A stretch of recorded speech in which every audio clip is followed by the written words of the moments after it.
Welcome to our continuing podcast around the Finance Act 2023. Really happy to have here with me Gideon Rotich. Gideon, I'm going to actually let Gideon introduce himself. So Gideon, please do introduce yourself.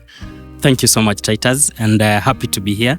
So my name is Gideon Rotich. I'm an Associate Director at PwC, currently within the indirect tax. So when I talk of indirect tax, I mean VAT, excise, and customs. So that's my area of specialization. Been doing tax over 14 years, 10 of those at PwC. So do love enjoying indirect taxes, being transactional taxes. That's me, Titus. Thanks. Yeah. 14 years, you're still a baby. No, I've said over 14 years. Excellent. Yeah. So we're here to discuss excise tax. And for me, the first question I have for you is, my original understanding of excise tax was that this was a sin tax. It was a tax that was to discourage what was considered to be harmful products, such as tobacco or alcohol. But nowadays, we seem to find excise tax being applied to nearly anything and everything. Does that original idea still hold? Thanks for that. So the original idea doesn't hold. So maybe we can take a walk down memory lane and really look at why was excise tax introduced in the first place. So excise tax and other sort of taxes were mainly introduced to cater for what I call the negative externalities brought about by consumption of some of the products that are levied now on excise tax. So for example, if I give an example of smoking cigarettes, drinking beer, excessive consumption of alcohol is harmful and was then considered harmful both to the consumer and as well as to the society at large. So in order to deter the consumption of these products, excise duty was introduced. So the high prices and the high taxes introduced was ideally to cater and deter people from consuming this one, and so that even for the people who are consuming, they can take on that cost of that cost to the society. So ideally, that's the main reason excise duty was brought about. But now, looking at where we are at the moment, it's no longer the case. So currently, excise duty has really been expanded, and we've seen the government use it as a revenue mobilization tool. That's one. Again, even we've seen the government use it as a protective measure by imposing excise duty on certain imported products. So if I look at, let's say, the service industry, so currently there's quite a number of services that are excisable. So the likes of financial services, the likes of telecommunication. When you talk of the entire financial industry, it's all excisable. Again, looking at the purview of excise duty, it's really been expanded over and above the alcoholic products. So we have imported food products now subject to excise duty. We do have betting, gaming, and lotteries now fully subject to excise duty. So the purview of excise duty has really been expanded. Reason being just to ensure that the government gets its revenue. Okay. And you spoke about financial transactions, and just wanted to ask you a question on this one, because every Finance Act, there seem to be some changes to the financial transactions and excise duty being applicable, not being applicable, new definitions, expansion of definitions. Why so much focus on financial transactions? Okay. Yeah, thanks. So ideally, the main reason why the government is really focusing on, I'll give two reasons. Number one is the structure of the Kenyan economy. When you look at the Kenyan economy, ever since independence, so we've mainly been a manufacturing economy. But over the past few years, we've changed and we are now a service-oriented economy. If you look at Kenya, it's now a financial hub. Nairobi is a financial hub. We have the Nairobi reporting city. So it's a financial hub. We are now hosting so many regional organizations servicing both the East Africa all the way up to the Central Africa. So that's number one. So when you look at the service industry, it's really expanded, and I believe that's one of the reasons the government thought it fit that yes, we can expand the purview of excise duty through the financial services. Again, still looking at that one, when you look at the financial service industry in Kenya and the entire telco industry, Kenya has been ahead in terms of being innovative. So year in, year out, there's so many innovations that come through. So I believe the innovativeness of the Kenyan people, the structure of the economy now moving from manufacturing back to now to service oriented, I believe that's what has given the policymakers the go ahead to really try and pursue excise duty from that front. Yeah. Okay. Yeah. And any changes in this Finance Act on excise duties for financial transactions? Yeah. There are quite a number of changes.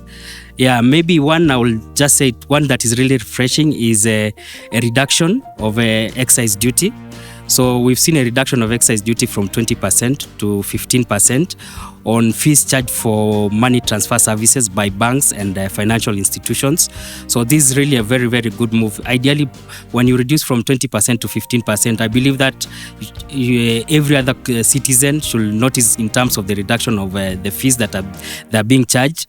And I believe this one is just from a financial inclusiveness. The government is really trying to ensure that most of the citizens or all the citizens are part of the economy, and as part of the financial inclusiveness, there was that need to reduce the excise duty on mobile money transfer. Then the other one again that is really welcome was on internet and data services. Again, there was a reduction from 20% to 15%. So mobile data should now be reduced. So ideally, what that means is it gives most Kenyans the accessibility to internet. When you can access the internet, you open up, you can do so many other things. So again, and as part of the government's digitization agenda, I think that was a very good move in terms of reducing the excise duty. Okay. Yeah. And do you think these reductions in rates will hold? In that sense, we're not going to see in the next Finance Act, the rates going back up. We've seen quite a number of changes, as you had mentioned. Yeah, so these rates started at 10%, 12%, 15%, 20%. So even in the same act, there was a slight increase from 12% to 15% on fees charged by mobile companies. So that one from 12% to 15%. And ideally, the main reason as to why the government moved it to 15% was to rationalize all the rates within the financial industry. So I do believe that within the foreseeable period, the rate should remain at 15%, and hopefully again when they do enact the national tax policy, giving us perhaps a lifeline as to when taxes can be amended. So I do believe maybe within the next few years it should remain at 15%. Yeah. And definitely looking forward to the national tax policy. Now, there were some other changes in the excise tax. I know there was a change on the annual inflation, which I think a lot of people were quite happy, manufacturers quite happy about.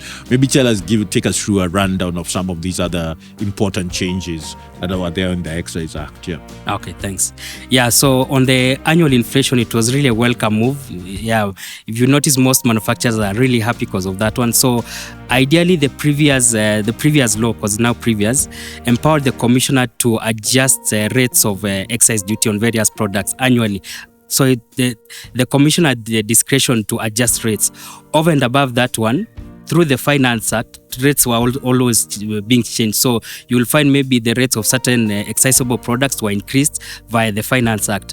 Over and above that one, the commissioner also adjusted the rates. So you'll find that rates were adjusted twice, which was really unfair and very punitive. So by deleting this provision, it really gives reprieve and certainty in terms of manufacturers are fully aware that they can only adjust the rates via the Finance Act. So there's really that certainty that any rate adjustment that by the commissioner is only done through either the Finance Act, or if there is any other statute miscellaneous fees, but not through the commissioner's discretion.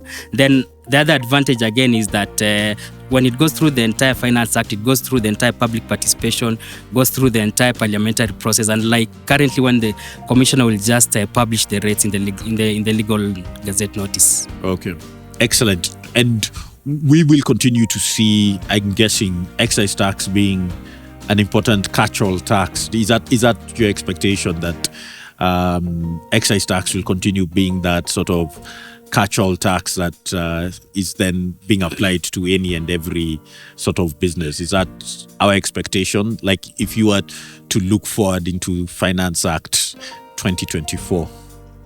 Yes, there's that expectation that government will continue using excise tax. like the financial industry that I talked about. So when you look at VAT, most of the financial services are exempt from VAT. But now coming to excise, they're now chargeable to excise. So looking at, I believe the government is trying to balance. If you're not getting revenue through VAT, get it through excise. So I believe if there is any product perhaps that is not really vatable, you might see it being brought into the purview of excise duty. Yeah, there's nowhere to hide. There's nowhere to hide. Everybody has to pay. Excellent.